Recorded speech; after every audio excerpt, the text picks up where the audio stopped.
What is up, guys? It's your host, Hamad. Thank you for joining me for episode 2 of the HooperCast here in a gloomy afternoon in New England. It's always gloomy here. You can't do anything about that. But you know where else it's gloomy? Down there in Phoenix, Arizona. That place is going to stay gloomy for a minute. Man, after losing to the Adelaide 36ers, it's crazy how they lost to an NBL team who aren't even that good in the NBL. They're the middle of the pack. They're like the Indiana Pacers of the NBL. Yeah. Man, that was embarrassing. They lost 134 to 124. This was on Sunday, so I couldn't record about this because I recorded episode 1 on Saturday. So this wasn't in episode 1. But man, this was embarrassing. Craig Randall, who was their point guard, I'm pretty sure, scored 35 points, 3 rebounds, 2 assists, 13 of 21 from the field. He was the star of the night. He's a rookie in the NBL, so I don't know if you'll see him in the NBA anytime soon. We might see him. You never know. But it's not like the Phoenix Suns starters didn't play. They played 22 minutes apiece. Cam Johnson, Mikal Bridges, DeAndre Ayton, CP, D-Book, they all played 22 minutes. Mikal and DeAndre Ayton both had 22. CP had 6 and 12, dished out 12 assists. And D-Book had 13, only took 8 shots. But man, that's embarrassing. Even if you play 20, even if you don't play the whole game, you're still supposed to win. They just started cooking the bench. It's not even like they were cooking the starters like that. It was a close game until the end because Monty Williams took out the starters and put in the bench. Cam Payne had 23 points, but he shot 8 of 19. The better Cam Payne is Craig Randall. If you don't know, Craig Randall, watch some highlights on him. Watch the highlights of this game and see how Craig Randall shoots. Tell me that's not like Cam Payne. That's the same exact form, base, jumper, everything is just like Cam Payne's. It's crazy. But man, that's embarrassing. The Adelaide 36ers are going down to OKC. They're going to play them on the 6th, which will be on Thursday at 8 p.m. Let's see if they can beat OKC too. If OKC wins. Is OKC better than the Suns? Nah, I'm joking. But that was embarrassing. Let's see how the Suns bounce back. I don't know when their next preseason game is. Let me check real quick. Their next preseason game is tomorrow on Wednesday against the Lakers. The Lakers, we'll talk about that as well. They did lose yesterday to the Sacramento Kings by 30 points, 105 to 75. Let's recap that. Let's recap every game, actually. Ben Simmons returned against his former team, but it was in Brooklyn, not in Philadelphia. He did lose 127 to 108. The Nets lost. Ben Simmons had 6 points, 4 rebounds, 5 assists in his return, 3 of 6 from the field. Nobody really played up to par in that Brooklyn team. Well, who cares? It's preseason, so nobody cares that much. But Tyrese Maxey was the story of that game. He played 14 minutes, 20 points, 6 of 8 from the field. He was just walking into his threes. At the start of the game, I think I watched the first quarter. He had 2 back-to-back threes where this man was just dribbling down the floor and just pulled up and hit it. I was like, if that's in his game, this team looks dangerous. Neither Joel or James Harden played in this game, or PJ Tucker. They were resting. Matisse, Tobias, and Tyrese were the notable players who did play. D'Anthony Melton made his debut for his team. He had 5 points, 3 rebounds. He shot a horrendous 2 of 10 from the field, 1 of 7 from 3. But hey, man, he had 3 steals. It's just a preseason. Going back to the Nets, we already heard about Ben Simmons. But Royce O'Neal also made his debut. He had 11 points, 2 rebounds, 3 of 5 from the field. Pretty decent night. It was just, I didn't watch that game. I'm going to be honest with you. I watched the first quarter. Turned it off. Didn't care. It's preseason. I'll watch the actual season. That's going to be nice. Next, let's go down to Memphis, where the Magic took on the Grizzlies. Memphis won 109-97. Paulo, his preseason debut, wasn't as expected. He did have a highlight play. If you guys saw it on House of Highlights or Sports Center, he did a crossover move and dunked on two people. Two hand for safety. He played 24 minutes, 8 points, 2 rebounds, 1 assist, 2 of 9 from the field, 1 block and 2 steals. Everything else was up to par. Cole Anthony had 17 points on 6 of 10. Bol played 20 minutes, only had a point, 6 rebounds. Disappointing. I need that man to have some stock in Bol. I invested in that guy. He needs to improve. We have the Grizzlies on the Grizzlies side. Santi Aldama. He is a rookie, if I'm not mistaken. He scored 21 points on 24 minutes. 7 of 9 from the field. Pretty decent. Ja had 22. He had that insane 360 slam in the fast break. If you saw that in House of Highlights. I guess that's it for the Memphis Grizzlies. Danny Green didn't play, who was their new addition. I'm trying to see some new additions that played. Next, let's go to the Thunder and Nuggets, all the way west in the Rockies, in Denver, where the OKC Thunder defeat the Denver Nuggets 112-101. Jamal Murray and Michael Porter Jr. officially made their return. Jamal Murray, after 560-something days I saw on Twitter. And Michael Porter Jr. since November of 2021, which is insane. These two just came back. Jamal Murray had a corner three. That was his first bucket. He also had a buzzer beater at the end of the first, if I'm not mistaken. He hit a fadeaway. I don't want to get that wrong, so don't take my word for that. But yeah, the Denver Nuggets lost. Jamal Murray had 10 points, 2 rebounds, 2 assists, 4 of 7 from the field. Jokic only played 15 minutes, 2 points, 5 rebounds, 3 assists. Didn't hit a field goal, only 2 free throws, 2 steals too. Michael Porter Jr., he had 12 points, 1 rebound, 1 assist, 5 of 7 from the field. But the story of this game for the Nuggets, Zeke Naji. Everybody in training camp was impressed with this kid, how good he was. Right now, he looks like the favorite to play the backup position right now. They did sign DeAndre Jordan, who did play also 15 minutes, 8 points, 6 rebounds, 4 of 6.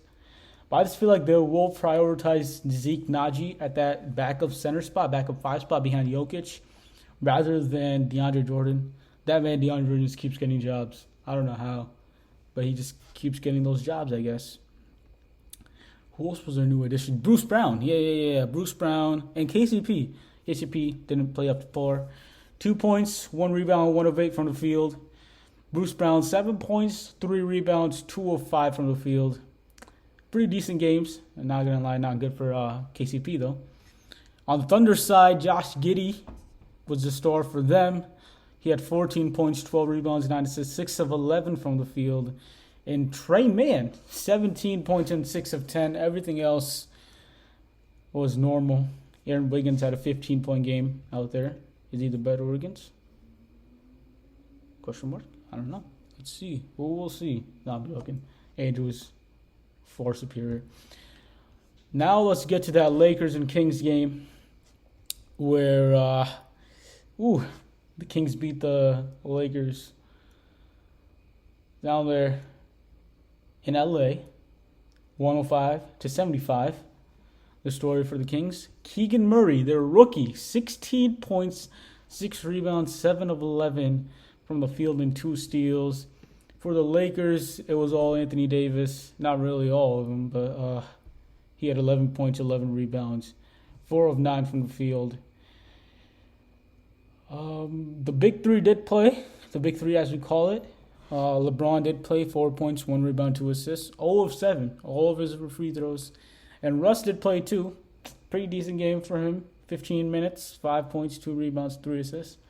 As I said last episode, if this team stays healthy, I mean, it's the preseason. Do not count the preseason as a knock on this team because that does not count. No preseason games count because they don't even give a shit. They don't care. Whatever happens, happens. But this team stays healthy, they will be a problem for the league. I'm telling you. As I said an over-under, it was, I think, 45.5. I took the under. I know a lot of people were telling me, why did you take the under? I said it there. It's all dependent on health. They did not improve the roster as much as I wanted them to. They just traded for Pat Bev. They just traded Traylon Horn-Tucker for Pat Bev. That's the only improvement they made on that roster. Well, not really. They signed Lonnie Walker, who was a pretty decent player, I guess. He's going to be a good bench piece for them. They also have Thomas Bryant, who's going to be a backup center for them as well. Next, let's go up to Seattle, where they played their preseason game. These two teams. The LA Clippers, with Kawhi Leonard return back to the floor, versus the Portland Trailblazers. For the Blazers, new addition Jeremy Grant. 14 points, 4 rebounds, 1 assist, 4 of 8 from the field. Pretty decent game. 3 blocks as well. That's what you call a 3-and-D big right there. That's a 3-and-D big / wing right there.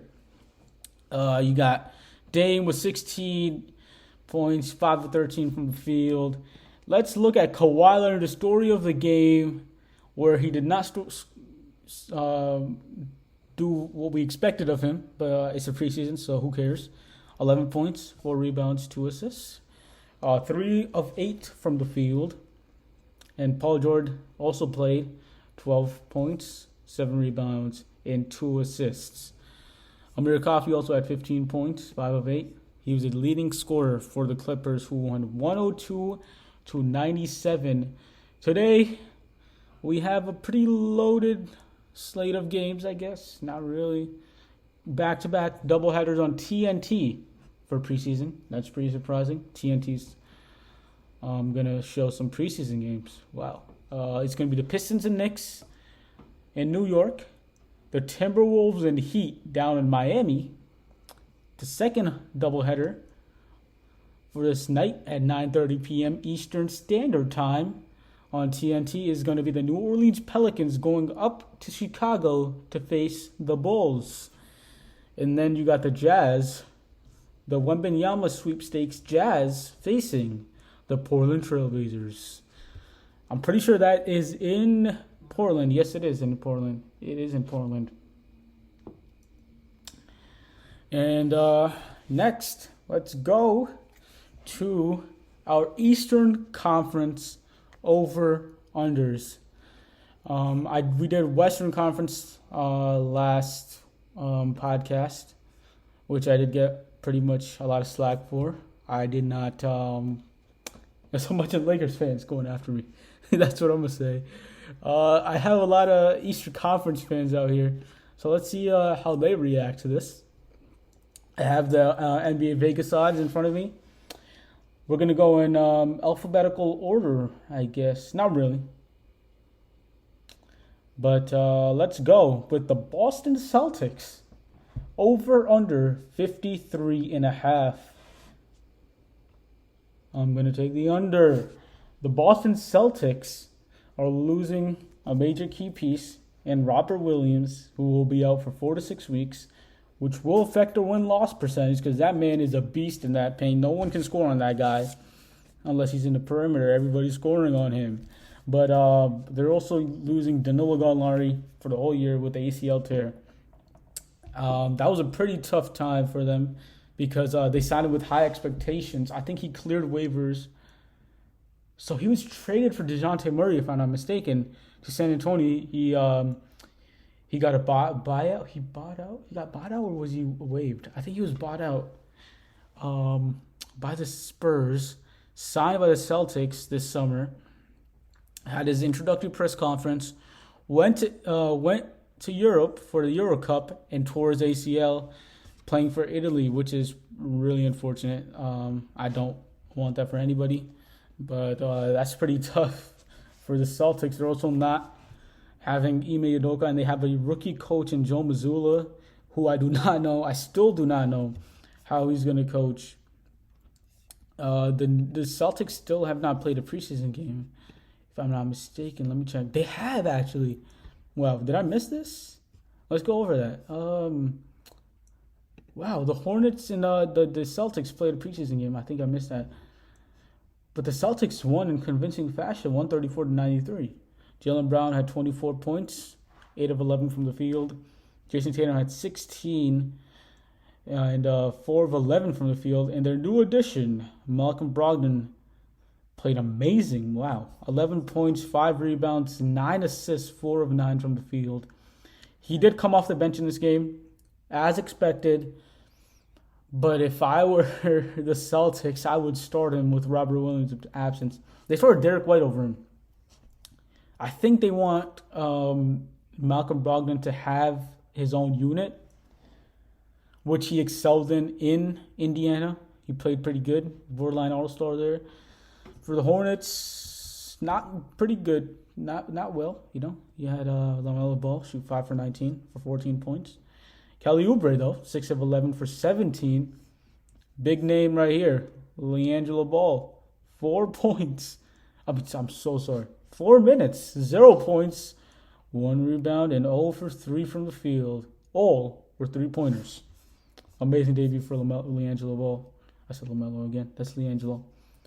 And so, yeah, I'm going to take the under. I have them winning 50, I would say 49, 50 games. And I would not be surprised if they prove me wrong and they win 56, 57, even 55 games. I would not be surprised about that. Next is the Milwaukee Bucks with 52.5 over-under. I'm going to take the over on this one. I have them winning around 55 games. I could see them winning around that. I could see them winning 55 games. 55, 56. In my opinion, they are the best team in the East.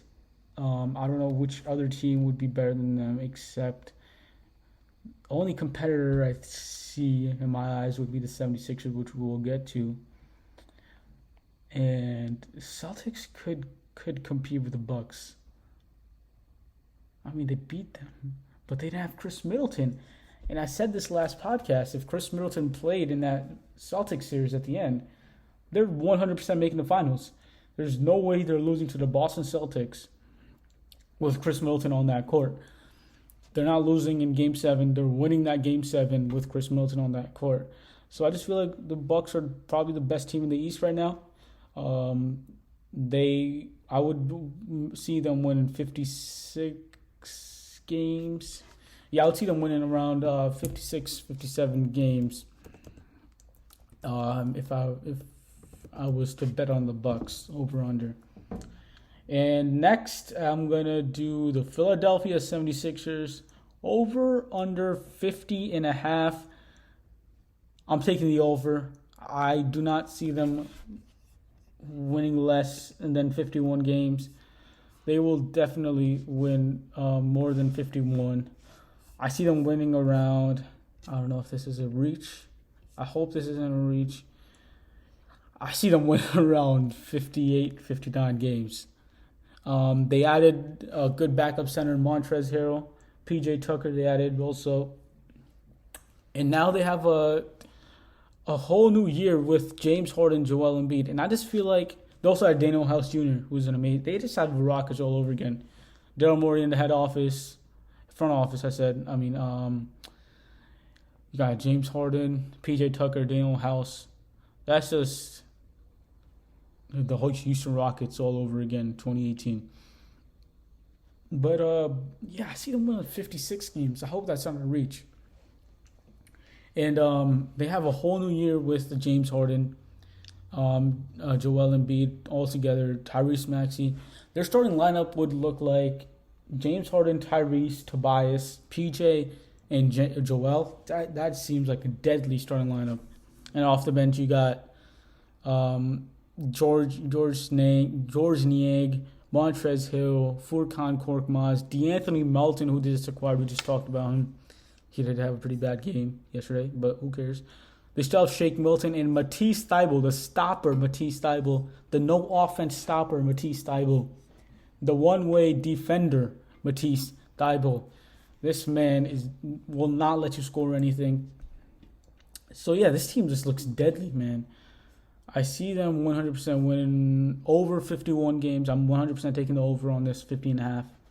Next is the Brooklyn Nets, over under 50.5. And I am taking the over on this 100%. Yesterday when I was watching the first quarter, they did not know what to do at that point. Ben Simmons was just, running free safety out there in a way. I saw some good stuff with him where he was setting screens with pick and rolls. He was trying to run some pick and roll with Joe Harris. There was a play where he was running a pick and roll with Joe Harris. He got dumped down low, but he couldn't do anything with that. It was one with KD. His first bucket was running in transition. That's one piece that nobody talks about that Ben Simmons gives them is transition offense, which he is amazing at. Also, a great defender. You saw he had a play yesterday where the ball got stolen by Matisse Thybulle. Matisse was running on a fast break, just him on a fast break. Ben Simmons comes out of nowhere from behind him, knocks the ball off his feet, and it's Brooklyn ball. That's the type of hustle defense that the Brooklyn Nets need. That type of player could bring the Brooklyn Nets at least, 5, 6, 7, maybe 10 more wins than they're projected to. That's why I'm taking the over on this. I could see them winning, 56 games. I see them up there. They're definitely a top 3 seed. I don't know who's better, though, Boston or Brooklyn. That's going to be a tough question to ask. We'll see that during the regular season. Right now, what my standings are looking like, it's either going to be Milwaukee or Philadelphia, top 2. And after that, it's either going to be Boston or Brooklyn. I don't know who I would have taken 3rd seed. Right now, at this moment, I would take Brooklyn. But we don't know how Boston is going to perform with their new coach, Joe Mazzulla. If he runs the same schemes that Ime Udoka ran, which led them to the NBA Finals. We don't know that yet. We don't know how Malcolm Brogdon, we only saw one game, how Malcolm Brogdon is going to mesh into this squad who just went to the finals, and they're adding a great dynamic player in Malcolm Brogdon. We don't know how that's going to work. So at this moment, I'm going to take Brooklyn over 50.5 wins. They also added 3-and-D wing in Royce O'Neal, traded a first-round pick for him. They also signed TJ Warren, who I have some stock in him too. Bubble Warren, Bubble TJ. That was a sight to see, and he just got injured after that. So we haven't seen if that could live up to it. But he's a good player as well. TJ Warren, he could get his own shot. And I see them winning around 56 games, and a player, and those additions could get them a lot of wins. Next, we will go to the Miami Heat, over and under 48.5. Ooh, damn, this is going to be tough. In my opinion, the Miami Heat were the losers of this offseason because they made no notable changes to their roster, and I was surprised they never did that. They still need a power forward, and man, it looks like Max Strus is going to run the power forward spot. He's a pretty decent player, but not a power forward. He's 6'5", if I'm not mistaken. Man, either going to run Jimmy or Max Strus at the 4. I don't see them running Jimmy at the 4. He's not a player to play the 4. He is a good defender, but he's not that type of player to be that big to play the 4 spot. I don't know. I just don't see them. Man, I'm still. I don't know. Should I go? They're the number 1 seed last year too, but they did not win as many games as expected last year as well. Ooh. I'm gonna take the under. I don't know. I just feel like every other team in this conference has improved drastically in a way. They won 53 games last year. I just checked right now. It's 48.5. Actually, I'm going to take the over. I don't see them. It's basically the same exact team coming back, except PJ Tucker, which they lost. Not to forget, Udonis Haslam's coming back. Man, I don't know what to do about this team. Should I take the over or should I take the under? I'm going to say with my gut feeling, take the under. I'm going to say there'll be a 48-win team. 47-48 win team. I guess PJ Tucker could bring him down 5 games because they did win 53 games last year. They're the number 1 seed. But every single team, in a way, except those bottom tier teams, like, they improved in a way. But the Heat didn't improve. They just lost PJ Tucker. And I was surprised by that. They did give Tyler Hero a 4-year, $130 million designated rookie extension yesterday, which was a big extension. Tyler Hero will still come off the bench. If Tyler Hero takes the leap, if Bam takes the leap that we want Bam and Tyler Hero to take, I could see them doing the over and maybe winning 51, 52 games, maybe in the same tier they were last year. But they were not going to be the number 1 seed. They're probably going to be a top 5 seed, if so. But I need Bam to start shooting the ball more. Jimmy was saying that too last season. Bam was just, I don't know what he was doing out there. He would get the ball, pass it out. He would have post-ups. He would take post-ups, but I need him to handle the ball more. He's a great ball handler. He's a pretty decent three-point shooter, but he just doesn't take a lot of them. And that's what Bam also said during media day, that he expects himself, he expects it out of himself to take more shots and have a bigger role in this Heat offense. And they need him to do that. If he doesn't, then I don't know. I don't see this Heat team getting over 50 wins. Right now, I see them 47-48. So I'm going to take the under. I'm going to get a lot of hate for that, but hey, man, whatever. Next is the Cleveland Cavaliers, over under 47.5. I'm taking the over on this. I'm a huge believer in this Cavs team. This team just looks deadly. The only weak spot in this team is that wing position. It's not even that big of a weak spot. I guess it's pretty. Yeah, you need to guard those big wings.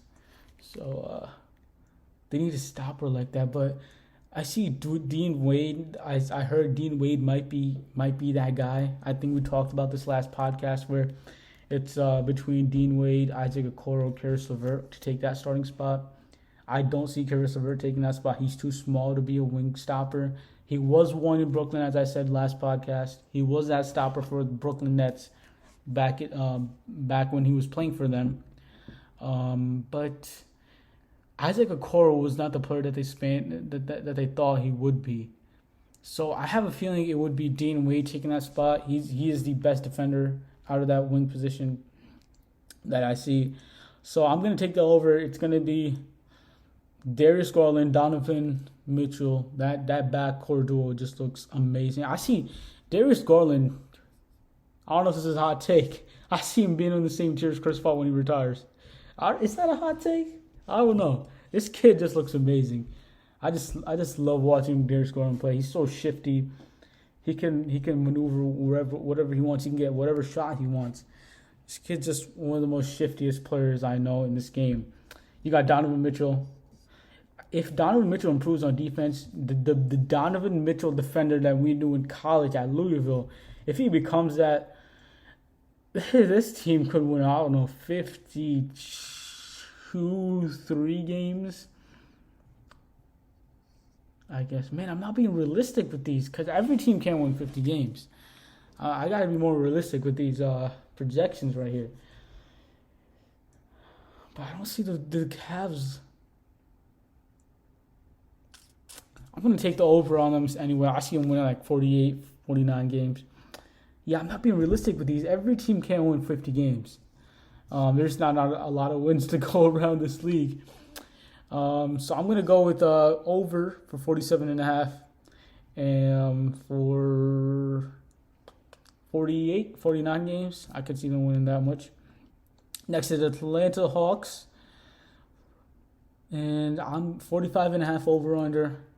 I'm going to take the over, and I see them winning like 46 games. I see them being in, because they had DeJounte Murray, who's that defensive stopper next to Trae Young, because Trae Young cannot defend to save his life. He's one of the worst defenders in this league today, worst perimeter defenders in this league today. So they have someone who can stay next to Trae and help him out on the defensive end. This reminds me of like a Klay Thompson, Steph Curry dynamic. You know, Trae's at Steph, and DeJounte Murray will play that Klay Thompson role. He's not that type of shooter, though, but he's that defender. I'm talking about the defensive end, not the offensive end. I don't know how they're going to run their offense through DeJounte and Trae, but we'll see about that. Not to mention, John Collins did one out. Last year, he wanted out. He still has not been traded. He's back with the Hawks, so he's going to be there for a minute. You also have DeAndre Hunter. You also have Clint Capella holding down the paint down there.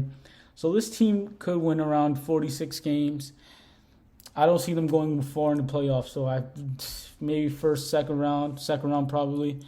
I don't see them making the conference final. There's just too many of those good teams in the Eastern Conference. The Eastern Conference is a way better conference than the West. Just saying. The West isn't as stacked, I guess. The East is just super stacked. The West has a lot of top-end talent. Like the Clippers, the Nuggets, the Warriors. After that, it comes down to, I don't know. Am I missing a team down in the West? The Suns, I guess, but I don't know. Yeah, it's just a lot of top-end talent in the West. And then after that, it just slows down. But in the East, it's just all consolidated throughout the whole conference. As you can see, I'm giving everybody 50 wins. So I know I'm not being realistic with this, but I got to be more realistic with these. Next season, I got you. Next season, I'm going to do all the math, see how many wins there are in the season, how many wins a team can get. I mean, that's you too, but how many wins a conference can get, how many wins a whole, as a league there are. I'm going to do this next season, though. Watch out for that. Next is the Toronto Raptors. Oh, man. 45.5 over under. I don't know, man. I'm going to take the under on this. They're going to be a playing team. They're not better than the Cavs. I don't know about the Hawks. If they are better, if Pascal takes that leap that I see Pascal taking, that I want Pascal to take, this team is going to be a 47, 48 win team. They are on the same tier as the Hawks, in my opinion. They did not improve as much, if I'm not mistaken. I don't know if they made any changes. Let me look at the roster real quick. I think it's the same exact team coming back. Let me look at that real quick. Yeah, it's basically the same exact team. Just a couple of new guys there. Josh Jackson is there. That's a new guy, I guess. Juancho Hernangomez, Bo Cruz, the GOAT. Gonna carry this team to a finals appearance. No, I'm joking. But yeah. Oh yeah, Otto Porter Jr. I'm sorry. Wow. NBA champion Otto Porter Jr. is a new addition to this team. He signed with this team. But I'm pretty sure he's going to be out. I saw a notification that he's going to be out for an extended period of time with an injury. So this team is the same exact team from last year. Who are the... What team? What seed were the Raptors? They're fifth seed. They face the Sixers. Yeah. So I see them... I don't know. Everybody got better in this conference, man. So I'm gonna give them like a 7 seed. Yeah, I'm gonna give them like a 7, 8 seed. So here's how my seeding is working right now. I'm gonna go Bucks 1, Sixers 2, Nets 3, Celtics 4. 5, I'm going to go with the Cavs. 5, I'm going to go with the Heat, actually. 6, I'm going to go with the Cavs. 7, I'll go either Raptors or Hawks. It doesn't matter because they're both on the same tier to me. And then 8 will be either one. So I see those 8 teams making the playoffs at this point. I feel bad for the Bulls. We're going to get to them next. They did not improve at all except on adding Andre Drummond and Goran Dragic. They're losing Lonzo Ball. Man, that's a sad story. I don't know what's going on with that man. He said that he couldn't in his training camp press conference where he did it on Zoom. He wasn't even in the arena. He wasn't even in I think they did it in the United Center or their practice facility, wherever that is. He wasn't there. He was in his he was at his house, and he was just doing it at his house. It was over Zoom. It was the day after the Bulls media day, and he said that he couldn't even walk up his stairs. That's how much he hurts. Sort of stay away from the Raptors, but I'm gonna go with the under. I see them winning around 44, 45 games, maybe making the 7, 8 seed around there. They might prove me wrong. Pascal might go crazy. MVP Pascal. He did say he wants to be at that tier of a top 5 player in the league. That's a crazy statement to make, Pascal. I'm not gonna lie. That's a crazy statement to make. But that's what he says he sees himself at. That's a standard he holds himself to, and I love that. We all hold him to that standard because he's the best player on that team. You know, you have Freddie, you have Gary Trent, you have a better and improved Scotty Barnes. Also have OG Anunoby, Malachi Flynn, Precious Achiuwa. This whole team is the same team as last year, Chris Boucher, but just got better in a way. But they did get better. But every other team in this conference just got better than them, if that makes sense. Because every team improved in one way. This team didn't improve except adding Otto Porter, who is not gonna play for them in a minute. I don't know when he's gonna play. So I just see them running around 44, 45 games. Next is the Chicago Bulls, who we were just talking about. I see they were over under 41.5. Ooh, this is gonna be tough. I'm gonna have to go with the under. I'm gonna go over. I see them winning around 42.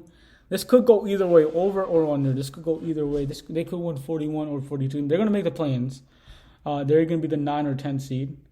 If they surprise me and Zach LaVine just becomes MVP Zach, which we have never seen before. But everybody at training camp is saying this guy just looks amazing. He's moving amazing. He just looks at the best shape of his life. So we'll see how MVP Zach turns out, as I'm going to call it right now. No, he's not going to win the MVP. I'm just saying that. I'm not calling him MVP Zach because he's my MVP pick. He's not my MVP pick. By the way, award show, next episode, which will be out on Sunday. Watch out for that as well. This episode, by the way, I don't know if I mentioned it, is going to come out on Thursday. Episode 3 is going to come out on Sunday. We'll take a couple-day break after that, and we'll record an episode later on, and that will come out later on that week as well. But yeah, let's get back to the Bulls. And I see them winning. It could be either 41 or 42 games. Like I said with the Raptors, every team improved. They added Goran Dragic, who's going to be their starting point guard. He's not the Heat Goran Dragic that went to the All-Star game in 2018. He's a washed Goran Dragic. This was the only team that gave him an opportunity, and I hope he shows that he's worth that starting spot. We do not know when Lonzo's going to come back. And what do you call it? You have Vooch, who's digressing, who is not playing like the Magic Vooch. That trade just looks pretty bad day by day, I guess, if you could say. That's the same thing I said about that D'Angelo Russell trade. Is this at the same tier where the Magic just won that trade? Because they have Wendell Carter. Franz Wagner was their pick too. Wow. Yeah, they gave that pick too. I'm pretty sure Franz Wagner was that Bulls pick. he was that Bulls pick because the Magic had 2 lottery picks that year because they had Jalen Suggs, and the Bulls pick was the 9th pick that year. So Franz Wagner, wow, that's crazy. Wow, and they have a top 4 protected pick this year as well. Damn, I feel bad for Bulls fans. I was hyped when that happened. The Bulls got Nikola Vucevic. I just thought that same All-Star Vuce is going to come to Chicago. Man, they just got their best center since, would I say Joakim? Powell was pretty decent too. I don't know. But I was pretty hyped for the Bulls, but he's not spanning out to what we expected him to become. So, I see the Bulls making the play-in, but maybe like a 9-8 seed. And then let's go with the Knicks. Over under 38.5. We're almost getting to the end here, kind of. I think we have like 5 more teams to go. This episode is going longer. Pretty sure it's gonna go around 50 minutes, but we'll see. The Knicks will be over under 30.5. I don't care about this at all because I don't know what to say about these Knicks, man. I don't know what to say about these Knicks. I'm going to go the over. They could win 39 games. They could be a good 39-win team. 39 to 40 wins, I guess. I have them clinching the final play-in spot. All right, listen to this. It's either the Knicks or the Wizards will be clinching that final play-in spot. Because I basically gave you all my standing predictions too. I either see the Knicks or the Wizards clinching that final play-in spot. And, I don't know what else to say about these Knicks. They got Jalen Brunson. Quentin Grimes is looking amazing, but they don't even care about that because they're starting Evan Fournier, I guess. They have a bunch of left-handies. That's called the New York left-handers right there. You got Albert Jabbar, Jalen Brunson, and Julius Randle. Isaiah Hartenstein's left-handed as well, who they signed, who's a great backup big. I see them winning around 40 wins. I'm going to say that. I see them, either them or the Wizards, clinching that final play-in spot. Next, Charlotte Hornets, 36.5, over-under. This might be the easiest one for me. Taking the under. There's no way they're winning more than 37 games. This team just does not look good. I feel bad for LaMelo. The way this team is constructed was horrible. They lost Miles Bridges. I mean, he could come back, but there's no way he's going to come back in the league. He's probably never going to play a game in this league. I don't know if, but LaMelo did come out and say that he hopes Miles will be back this season. Yeah, LaMelo, I don't know about that. They got Dennis Smith Jr. They had Mark Williams, I guess, who was a good centerpiece. But I think they're still going to start Mason Plumlee. They still have Kai Jones. They still have Terry Rozier, Kelly Oubre. This team doesn't look good, man, around LaMelo. Also have LiAngelo. I could see LaMelo, making an All-Star game again. I could see his numbers will jump up. Last season, they also have Gordon Hayward as well. Last season, he averaged 27 and 8. 7 rebounds, 8 assists. I'm rounding up. I could see him average around, his points per game is probably going to go up. Miles Bridges gone. I could see him averaging around 23, 24. Assists might stay the same. Rebounds might stay the same. Might go up. We'll see. Next is the Washington Wizards. This is a team that's the biggest question mark for me in the Eastern Conference. I'm gonna say this. It was this team and the Raptors. Those two teams. I don't know if I said this, but Raptors are a big question mark for me too. As I said, it all depends on how good Pascal and Freddie play. But the Wizards are a big question mark for me. How will this team fit? They lost Spencer Dinwiddie. They got Kristaps Porzingis. I don't know if Bradley Beal and Kristaps played together because I think Bradley Beal, his thumb, right? He missed that whole season. He's coming back, new and improved. Rui Hachimura looked amazing that preseason against the Warriors. He was doing everything for the Wizards. So he looks amazing. What else? They had Monte Morris, who's gonna be their starting point guard. I guess that's cool. They added Will Barton as well from that trade for KCP and Ish Smith. Who else did they add? They added Taj Gibson. I guess that doesn't matter. Johnny Davis, who was a Wisconsin point guard, 6'5" guard. He played pretty decent as well in the preseason as well. Denny Abda is still there. Daniel Gafford, Kyle Kuzma, who also was just chucking up in Japan. I don't know who he thought he was in Japan, but he was just chucking up those shots as I was watching those games. I don't know what he was thinking. So who we got next? So I guess, like I said, it's either them or the Knicks getting that final playing spot. I'm still divided on who would get that playing spot.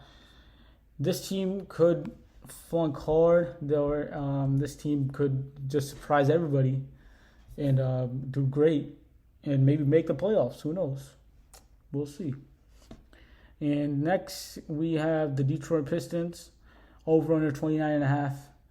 I'm going to take the over on this. I see them winning around 33, 34 games. They did improve the roster a little bit. Cade Cunningham is going to become a better player than he was last season as a rookie. They added Nerlens Noel. They had Kemba Walker, but I'm pretty sure he's not practicing with the team currently. They still have Sadiq Bey. They have Isaiah Stewart. They added Bojan Bogdanovic as they traded him for Kelly Olynyk. I forgot who the second player was. They also have Malcolm Bagley, who they acquired from trade last season. He played pretty decent for them last year. He averaged 11. Let me see how much he averaged for the Pistons. He averaged 14.5. Wow. In 7 rebounds. Wow, that's amazing. If he plays like that, I could see him. I could see this team maybe winning 35 games. Kemba will not be playing. I think he's going to get bought out. I'm not sure about that. They still have Corey Joseph. They still have Cade Cunningham. As I said, he's going to be new and improved.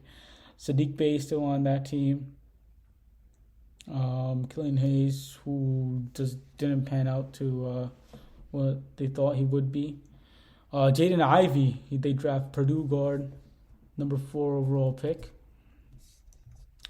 Oh, no, number 5. I'm sorry. Number 4 is Keegan Murray. Number 5 overall pick, Jaden Ivey. Jalen Duran, who is a center for them. I think he's going to play backup big. Well, they have hella bigs. They got Jalen Duran, Isaiah Stewart, and Nerlens Noel. He will get some minutes because he's a pretty good player as well. He will get some minutes. Next, let's go. So I got the over on that. I see them winning around 34 games. Now we're down to our final 2 teams, which are the Orlando Magic and the Indiana Pacers, which will be and probably might be in the Wembanyama sweepstakes, as we call it. Woo! Yes, sir. Let's go. The Wembanyama sweepstakes, the 2023 draft. I guess you could call it the Scoot Henderson sweepstakes as well. That guy is nice. Wembanyama is here in Las Vegas, I'm pretty sure.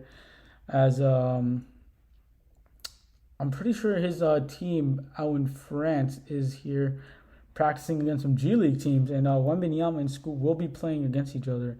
I do not know when, so we'll see. We'll see how that turns out. But yeah, the Orlando Magic, 26.5 over under. I'm gonna take the under. They only have Paolo Banchero. They have Markel Fultz will be out indefinitely. We don't know how long. With I forgot what injury it was. I think it was back to his feet, somewhere down low on his legs. That man just keeps getting injured. I feel bad for that man. Man, that's crazy. As we talked about, that Wendell Carter Jr. is in Orlando, and that trade for the Magic just looks amazing because They got Franz Wagner, and that man is a bucket for Germany. That man was bucket for this team. Jonathan Isaac, I don't know what to say about that man. I don't know when he's coming back. I'm pretty sure he had another setback. It's been it was in a bubble where he tore his ACL.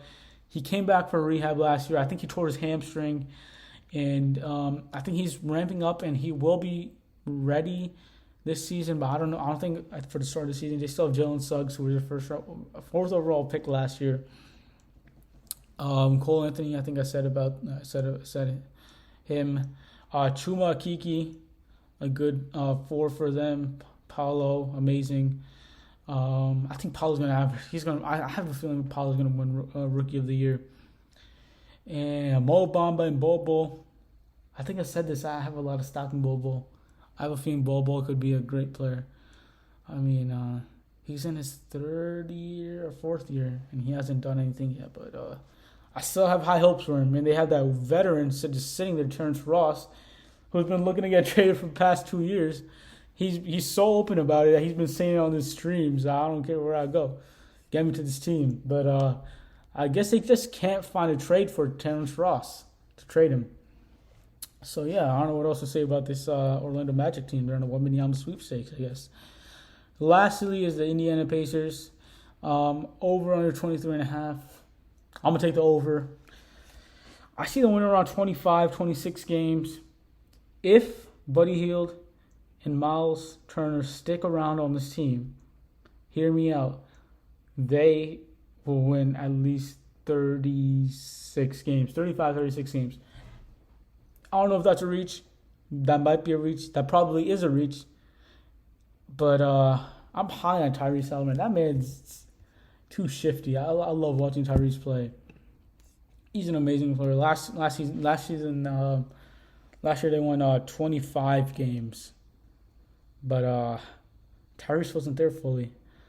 So maybe I'm regretting taking the over on this. I'm going to just take the over. I see them winning the same amount of games as they do right now.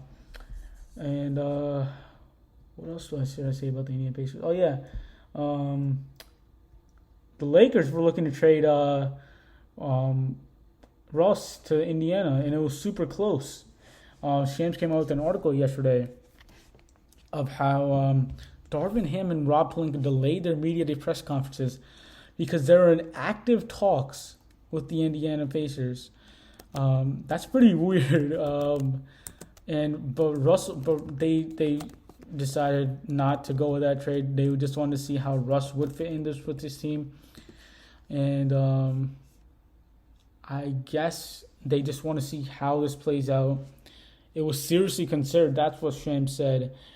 To trading him for, I think it was Russ, the two unprotected picks, 27-29, 2027-2029, for Miles Turner and Buddy Hield. I think they wanted a pick back as well. But, man, if the Lakers get Miles Turner and Buddy Hield, this team just automatically becomes a top 5 seed for me. I think I said it was a 45.5 for the Lakers, right? I said the under, I'm pretty sure, if I'm not wrong. And I said it was all health-based. I was thinking of that Anthony Davis will not play the whole season. He will get injured sometime during the season. Same with LeBron. LeBron's in his 20th year, so yeah, I see the Pacers winning around 25, 26 games, same as last year.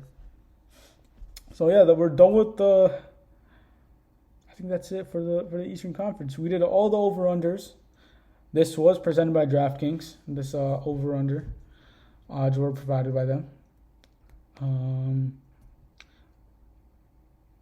So yeah, let's look at in hindsight what the highest win total odds were.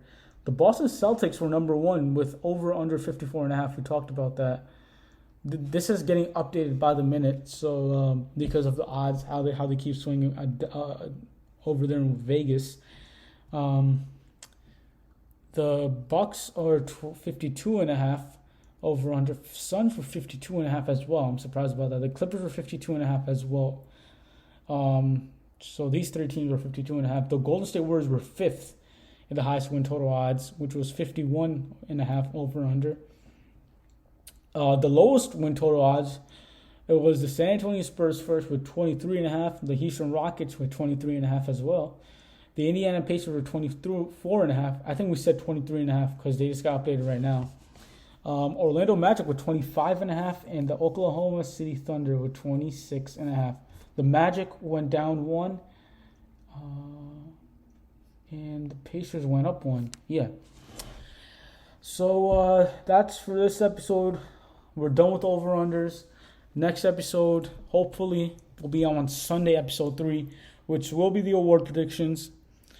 Let me know what you guys think about this episode, and stay tuned for episode 3 and for every other episode coming out. Man, the NBA season 2 weeks away. October 4th now, Tuesday. October 17th is opening day. But yeah, man, I'm excited for this season. Who's playing opening day? I know it's the Lakers and Warriors are playing that day. Oh, it's the Sixers and Celtics. Man, that's going to be a good game as well. Ring night is on Tuesday as well. So, appreciate you guys listening to this podcast, episode 2, where we talked about some of the preseason, how it spanned out. The Suns losing to the Adelaide 36ers, pretty surprising. And we talked about the Eastern Conference over-unders. This was a 56-minute episode. Happy about that. Last episode was 48 minutes. We went a little bit over, but it's all good. Thank you guys for listening. Hope you guys enjoy your day. Hope you guys enjoy your week. See you guys on Sunday. Peace.